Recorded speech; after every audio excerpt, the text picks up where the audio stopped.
여러분 안녕하세요. 네, 해외 팬들이 왜 스트레이키즈를 좋아하는지 제가 설문조사를 좀 했어요. 그래서 그 결과 정리한 것을 여러분께 공유하려고 합니다. 네, 일단 저는 관찰하는 게 업이다 보니까 아이돌을 보면서도 이 그룹은 뭐를 다르게 하는구나. 이 그룹은 뭐가 특별하구나. 이 사람들은 이렇게 성장하네. 네, 이런 것들을 아무래도 좀 분석을 하면서 보게 됩니다. 그리고 콘서트를 가더라도 콘서트에서 이런 전략을 이용해서 팬들을 열광하게 만드는구나. 이렇게 하니까 재밌네. 이렇게 하니까 지루하지 않네. 네, 이런 것들을 제가 가서 막 분석을 하면서 제가 콘서트를 보고 있더라고요. 그리고선 그런 것들을 또 제 수업에서 또 적용해 보기도 합니다. 사실 세상의 모든 것들은 다 연결되어 있어요. 인간의 심리는 다 비슷비슷하기 때문에 학교 선생님들도 또 교수님들도 케이팝 공연들과 케이팝 아이돌들에서 배울 것이 많고 또 케이팝 산업도 교육학에서 배울 것이 많다고 생각을 합니다. 제 주 연구 분야는 교육학이지만 이렇게 이제 방학을 맞이하면은 취미로 이렇게 사이드 연구를 합니다. 해외 팬들이 왜 스트레이키즈를 좋아하는가를 제가 설문조사를 해봤는데요. 크게 이렇게 네 가지로 나뉘어지더라고요.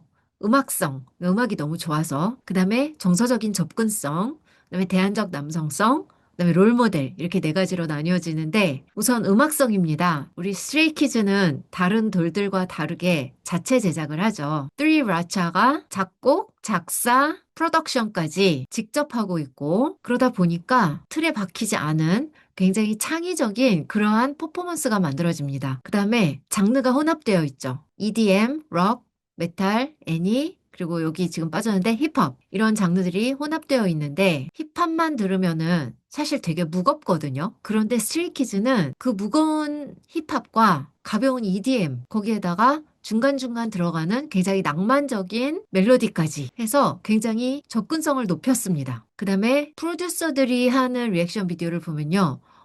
이런 사운드는 세상에 존재하지 않는 사운드인데 이 사운드는 어떻게 샘플링을 했을까? 네, 이런 질문들을 하는 거를 많이 보게 되거든요. 사운드들이 굉장히 창의적입니다. 그리고 프로덕션 자체도 굉장히 고퀄리티입니다. 레이어가 아주 많아요. 그 다음에 우리의 가장 큰 자랑거리죠. 라이브 보컬이 굉장히 안정적이고요. 노래를 잘해요. 저는 가끔 콘서트에서 이게 지금 녹음한 걸 틀어놓은 건가? 라이브로 하는 건가? 헷갈릴 때가 있어요. 너무 잘해가지고. 그 다음에 춤을 너무너무 잘 추죠. 저는 아직도 제가 첫 콘에 갔을 때 첫 번째 콘서트 그 5스타 돔 투어 서울에서 하는 거 갔을 때 현진의 동무대가 아직도 기억에 납니다. Life is so good. 그 다음에 스트레이키즈의 가사가 대체로 깨끗한 편입니다. 네, 안 그런 것들도 있죠. 굉장히 뜨거운 것들도 있는데요. 대체로 이 스트레이키즈는 성장서사를 쓰기 때문에 나 잘할 거야. 나 최고가 되고 싶어. 우린 계속해서 열심히 할 거야. 네, 이런 메시지들이 담긴 노래들이 많습니다. 그러다 보니까 부모님들이 이제 자기 집에 청소년들이 스트레이키즈를 먼저 듣기 시작해요. 그 우리 애가 무슨 음악을 듣나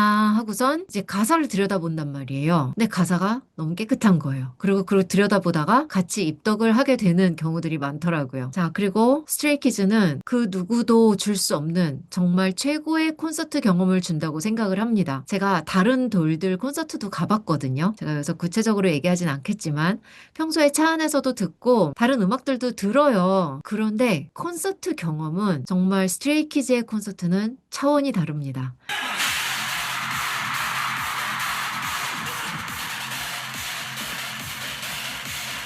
그리고 이것은 해외 팬들이 가장 열광하는 부분이기도 합니다. 이러한 스트레이키즈의 음악성이 전 연령에 걸쳐서 안정적인 팬 기반을 만들어준다고 저는 보고 있습니다. 아무리 다른 것들을 잘해도 노래가 좋지 않으면 수명이 길지가 않거든요. 그런데 스트레이키즈는 기본적으로 노래가 좋습니다. 그래서 아이돌로서 갖춰야 하는 음악성은 굉장히 탁월하다. 자, 그 다음에 사람들이 또 많이 언급했던 것이 무엇이냐면은 정서적인 접근성, emotional accessibility였습니다. 이건 뭐냐면은 감정을 굉장히 솔직하게 표현한다는 거예요. 그러다 보니까 굉장히 진정성 있어 보인다. 이렇게 우리가 감정을 가진 인간이라는 것을 부인하지 않는 거예요. 그러다 보니까 나랑 같은 사람이구나 이러한 느낌을 갖게 하고 그 다음에 자신의 결함을 드러냅니다. 나 뭐 때문에 힘들었어. 나 목소리 때문에 힘들었어. 나 그때 공황 때문에 힘들었어. 그런데 그렇게 자신의 결함을 드러내는 것이 이 팬덤에게 굉장히 큰 위로가 된다는 거예요. 왜냐하면 세상에 결함이 없는 사람이 어디 있겠어요. 약점이 없는 사람이 어디 있겠고 어려움이 없는 사람이 어디 있겠습니까? 그런데 아이돌들의 생활은 어떻게 보면 우리는 이제 카메라에 비춰지는 모습만 보기 때문에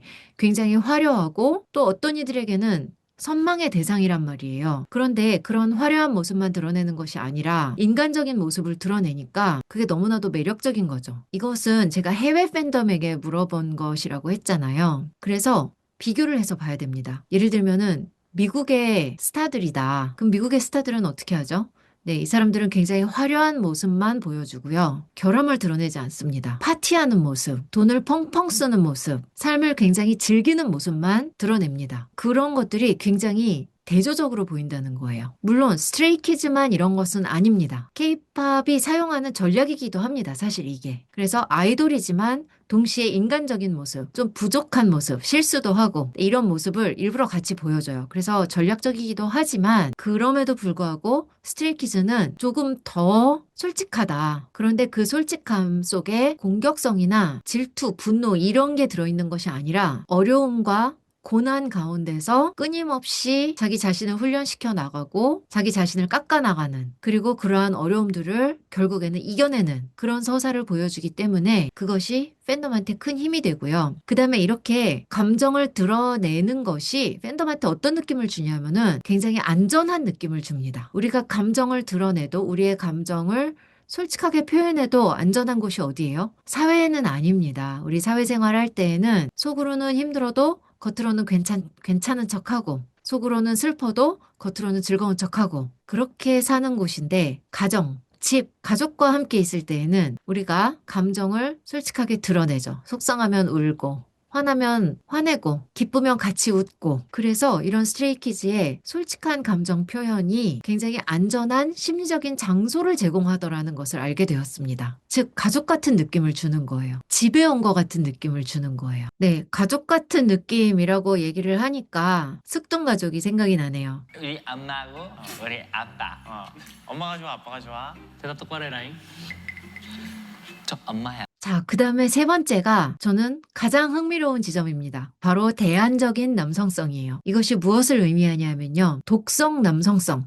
영어로 toxic masculinity라고 하는데요. 이 toxic masculinity, toxic이 뭐예요? 독 같은, 독성이 있는 이라는 뜻이잖아요. 그러니까 남성성인데 독성이 있다. 그게 뭐냐면은 남자는 울면 안 돼. 남자는 남을 지배해야 돼. 남자는 자신의 감정을 드러내면 안 돼. 남자는 강해야 돼. 키도 크고 근육도 있어야 돼. 이렇게 사회가 남자라면 마땅히 이래야 해 하면서 주입하는 어떤 남성성이 있습니다. 그 사회마다 조금 다를 수는 있지만 특히 서양이 이런 남성성에 대한 어떤 틀이 좀 있습니다. 이게 왜 우리가 턱식, 독성이라고 하냐 하면 이게 남자 본인한테도 좋지 않은 거예요. 왜냐하면 남자도 울고 싶을 때 있거든요. 그리고 남자도 똑같이 사람이에요. 감정이 있어요. 그리고 남자라고 항상 힘이 세고 근육이 불룩불룩하고 키가 크고 그래야 하는 거 아니잖아요. 그냥 사람마다 다 다른 건데. 그런데 우리 사회가, 특히 서양 사회가 남성들한테 어떤 그런 모습을 좀 강요를 하다 보니까 그러한 남성성을 내세우지 않는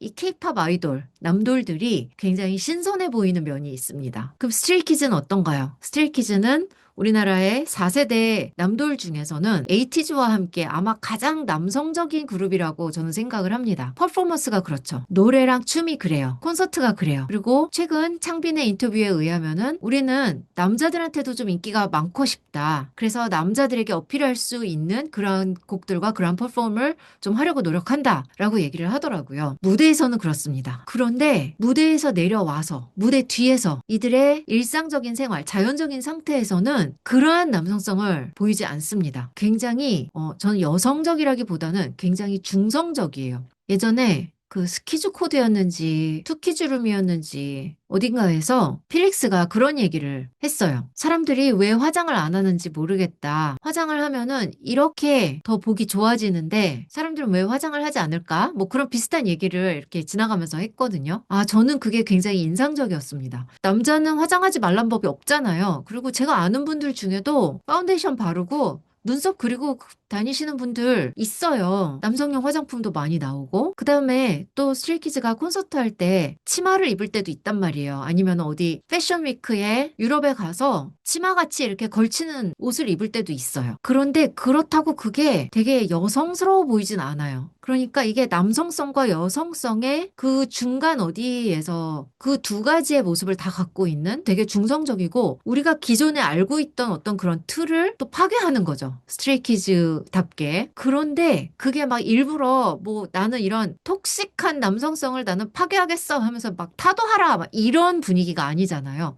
굉장히 자연스럽고 그다음에 그것을 보는 우리도 굉장히 즐겁습니다. 그러다 보니까 이것을 보는 이 해외 스트레이키즈 팬들한테는 해외 스테이들한테는 아 그래 남성성이 꼭 우리가 알던 그런 남성성일 필요는 없지. 아 저렇게 해도 치마를 입고 화장을 해도 머리를 길러도 충분히 남성적일 수 있다. 남성으로서의 매력을 잃는 게 아니거든요. 오히려 더 매력적이네. 이런 것을 느끼게 되더라는 거예요. 또 우리 스트레이키즈가 서로를 굉장히 잘 돌보잖아요. 인간이 인간을 따뜻함으로 보살피는 것. 그런데 서양인들의 남성성에는 특히 남자가 남자를 돌보는 일은 남성성이 위배되는 일이에요. 그런데 스트레이키즈는 서로서로 너무나도 애정을 잘 표현하고 서로 케어를 해주는 거예요. 우리 사회가, 그 다음에 그들의 사회가 만들어 온 그 남성성에 대해서, 케어를 해도 충분히 남성적일 수 있어.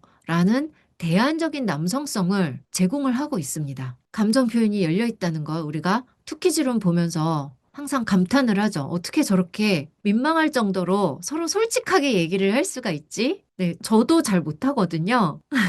그런데 이 남성 둘이 자기의 감정을 굉장히 잘 알아요. 우리가 우리의 감정을 알아차리는 것도 굉장히 많은 노력과 훈련을 요하는 일이거든요. 용기를 요하는 일인데 그거를 잘 알아차리고 그걸 또 말로 상대방한테 표현을 하면서 저희도 많이 배우죠. 그 다음에 스트레이키즈는 겸손, 친절, 존중 기반의 소통을 스테이들과 합니다. 이러한 것들이 기존의 지배적인 남성성에 대한 대항적인 모델 혹은 대안적인 모델을 주더라라는 거예요. 그리고 이게 너무나도 매력적이고 이게 너무 좋다라고 해외 스테이들이 답변을 했습니다. 그런데 스트레이키즈의 이런 모습이 사실 한국 문화에서는 한국 남성들 문화에서는 아주 보기 드문 거는 아니에요. 우리나라 남성들은 서로 케어도 많이 하고 감정 표현도 좀 하고 뭐 필릭스만큼은 아닐 수 있어도 그 다음에 서로 원래 스킨십도 많이 하고 서로 허그도 하고 그러잖아요. 그런데 그런 것들이 이제 이 해외 스테이들한테는 처음에는 낯설게 보였고 이제는 그런 것들이 너무나도 매력적이다라고 이야기를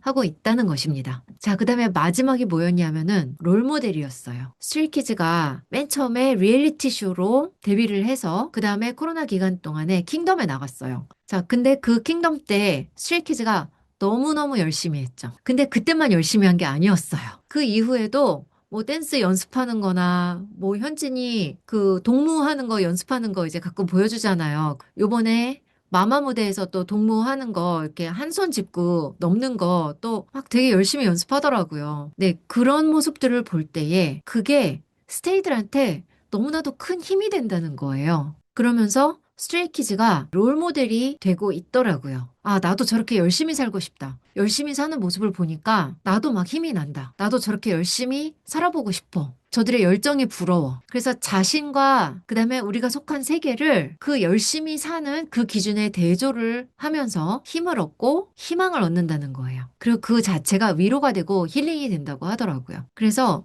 이 해외 스테이들 중에 운동을 시작하고 다이어트를 시작해서 살을 빼고 건강해진 스테이들도 이제 비포 앤 애프터 이렇게 사진들을 올리는 분들이 계세요. 그래서 그런 것들 보면은 이분들이 정말로 정말로 열심히 운동을 해갖고 또 살을 빼고 건강해지셨더라고요. 그리고 저도 스트레이키즈가 열심히 연습하는 댄스 연습하고 또 노래하는 거 연습하고 스리라차가 같이 막 브레인스토밍하고 고민하고 창의적으로 생각하고 이런 모습들을 보면서 저도 굉장히 많은 통찰을 얻습니다. 근면, 성실, 정직, 거기에서 저는 민주주의의 기반이 다져진다고 보거든요. 근데 이런 것들이 이 아이돌들의 콘텐츠를 통해서 문화가 같이 묻어가는 거예요. 그래서 이런 성실함과 어떤 민주적인 그러한 가치관, 이런 것들을 학습해 나가면서 스테이들이 자기 자신에 대해서 긍정적인 정체성을 갖게 하더라고요. 내가 사랑하는 아이돌이 저렇게 열심히 사니까 나도 열심히 살 거야. 그래서